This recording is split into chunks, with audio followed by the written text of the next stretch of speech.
What's going on, guys? What's going on, Thai Squad? What's going on, everybody? So the WNBA is still trying to work on a new deal. On a new deal, it's still trying to work on a new deal. Um, it's still trying to work on a new deal after opting out of their current 2020 deal. And I'm just going to say this. I think with the views going up, with the views going, how the views went this year, how the views went this year for the WNBA was amazing. How the views went for the WNBA was amazing because you had people tuning in to the WNBA. You had certain people tuning in to the WNBA. And I'm going to say this: them opting out for their 2020 deal, them opting out for their current 2020 deal.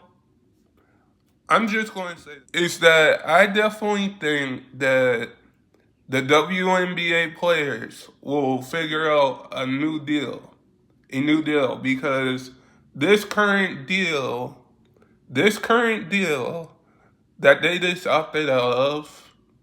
Like they got flights. They got private flights this year. They got private flights this year. With their teammates. They want long term better health. They want they want long term better health. They want new facilities. They want new facilities like the Phoenix Mercury has, like the Las Vegas Aces has. They want new affiliate. They want new practice facilities. And I'm going to say this: the WNBA needs to pay their players more. Just pay your players more. Like opting out of your current deal, and the players opting out of their current deal, and then you trying to out of their current deal, which this goes through, which this will go through negotiations and probably go through negotiations and probably negotiate a new deal, which I think for both sides that the WNBA players and the CBA will like. But is this going to push back the WNBA 20? Is this going to push back the WNBA 2025-26 season? And I definitely think the last time we saw a lockout, the last time we saw something similar to like this was in the NBA because the NBA the NBA is different than the WNBA. And the last time we saw a lockout was in the NBA, the 2010, probably 2011 season, there was a lockout. If I believe that's right. And the NBA players get 50. Here's the thing: the NBA players get 50-50 with their CBA and the and the NBA players. I think it should be 50-50 for both leagues. For both leagues exactly. Because when we look at the WNBA, it's been around 25 years. 25 years. And I think the WNBA players need to get paid more. Need to get paid more. And I definitely think it should be 50-50 for the WNBA. or 60-60 for the WNBA. Because we're seeing these WNBA players getting hitting easy money buckets, getting easy money rebounds, getting easy money rebound boards. That is what we're seeing from these WNBA players. We're seeing records be broken from Aja Wilson, from Caitlin Clark, from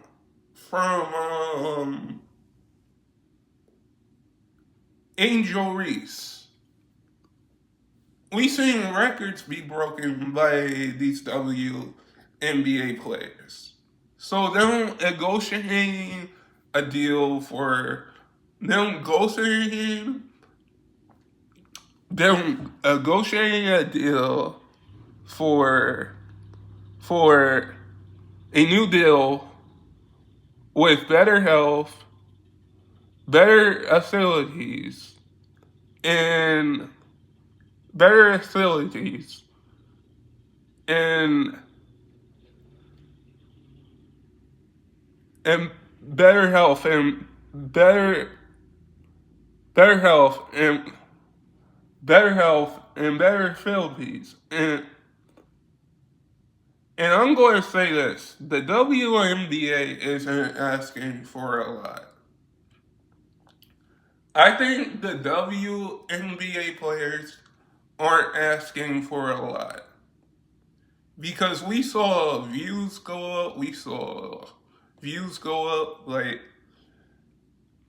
we saw views go up, we saw Caitlin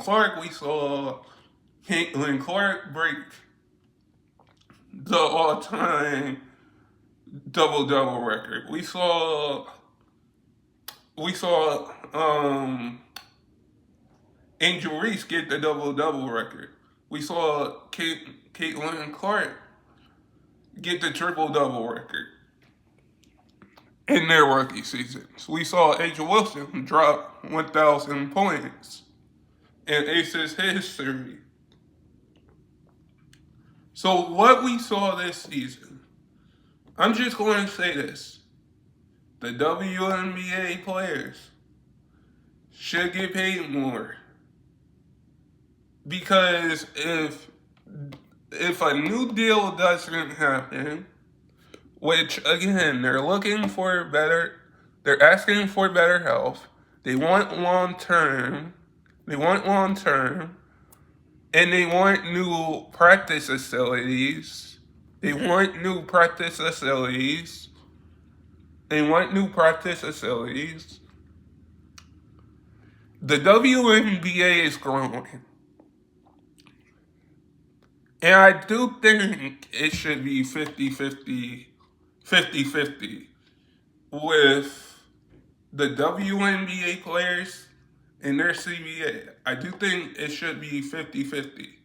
Because what we saw the New York Liberty win the championship. We saw records be broken this year. We saw views go up. I think how long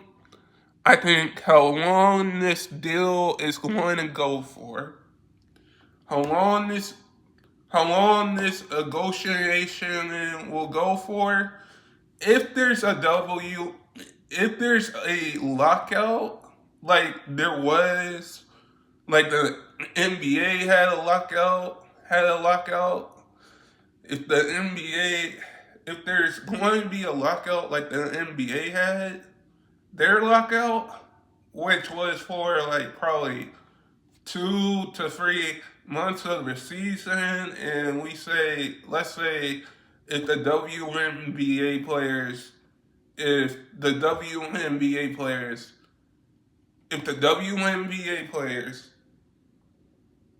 get what they want, that's good. That would be good, because It should be 50-50, and they should pay their players. Just pay your players more, because at the end of the day, we're seeing these players ball. They should get better health. They should get better practice facilities. If there is going to be a lockout, if there's going to be a lockout for the 2025-2026 season, now that the players opted out, because in their current deal goes through, before they opted out, their current deal goes through the 2027 WNBA season. So it's good that they opted out now. But I think it should be 50-50 for the WNBA players in the CBA, like it is for the NBA and the for the NBA and the for the NBA and the NBA players. It should be 50-50. But if there's a lockout for the WNBA and they don't get a deal done with the CBA by then I would say the season would probably be pushed back 2 months or 3 months, whenever. And with the WNBA now opting out, now declining or opting out, whatever you want to call it. You can call it opting out or declining, whatever you want to call it. With them opting, with them, with them opting out, it seems like with 13 new teams coming into the league, and they want new practice facilities. They want new practice facilities, which is great. Now, and they want still better health and long term. Like, this deal goes through 2020. This deal goes through 2027, and they opted out this year, which is still amazing to me, because it should be 50-50 or 60-60 for the WNBA players. I do think the WNBA players and the CBA will come to an agreement. I do think that. But if the season is locked out, if there's going to be a lockout like there was for the NBA, then we could say we're looking at the WNBA season pushed back to probably we're looking at probably pushed back to like August or somewhere later in somewhere later during the season, because having these WNBA players that balled out every season, having these WNBA players that ball out every season, and they don't get paid, they don't get paid, they don't get paid more, they don't get paid more, they should get paid more. And it should be 50-50, 60-60, whatever. Because when I look at this, for example, I see the views going up, I see jersey sales going up for the WNBA. And the WNBA players aren't asking for a lot. They aren't asking for a lot. With the new TV deals and stuff like that,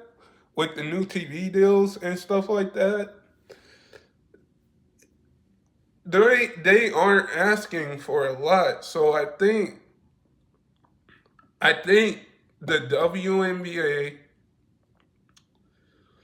the way that the WNBA is adding 13 new teams two new teams and two new teams this year, two new teams next year, and you're going to have a new coach coaching those two new franchise teams in the WNBA. There will have to this will play a factor because with the WNBA players saying opting out of their current deal, you can say that when we look at it, this was very smart by the WNBA players to opt out of their current deal,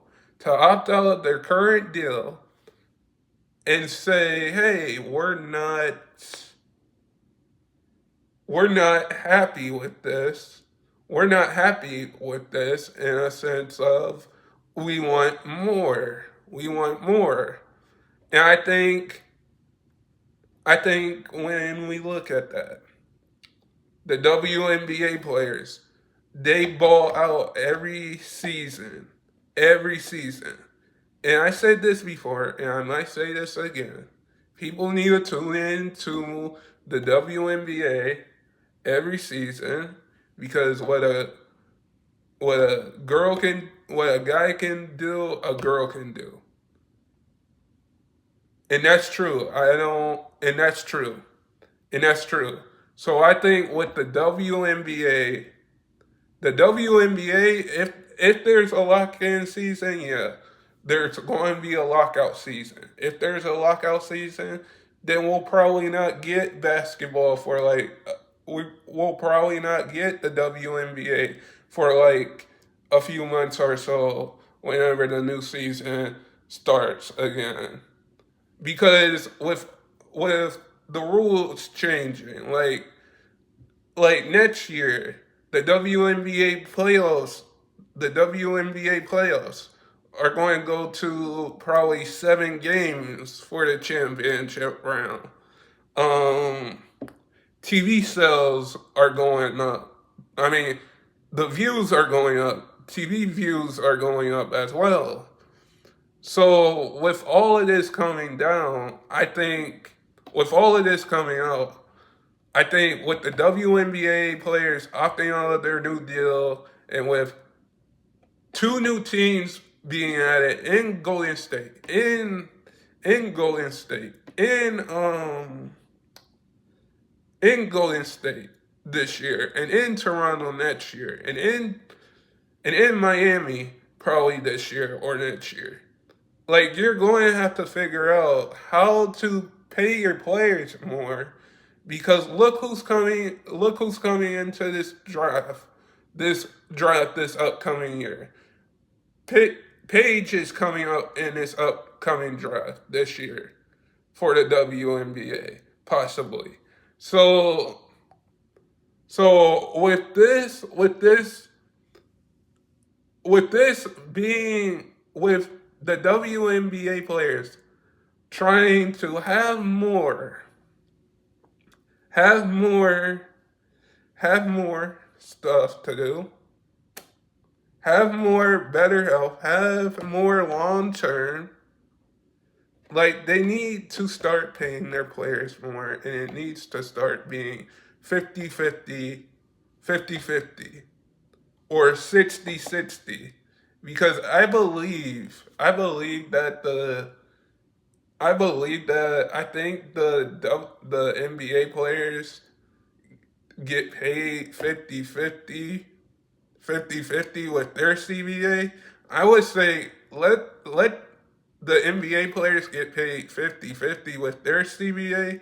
I would say let the WNBA players get paid 50-50 with their CBA because I believe that the WNBA players will figure out a deal and get a deal done with their CBA. But if there's a lockout, we're probably going to see a lockout. We're probably like, this is what happens.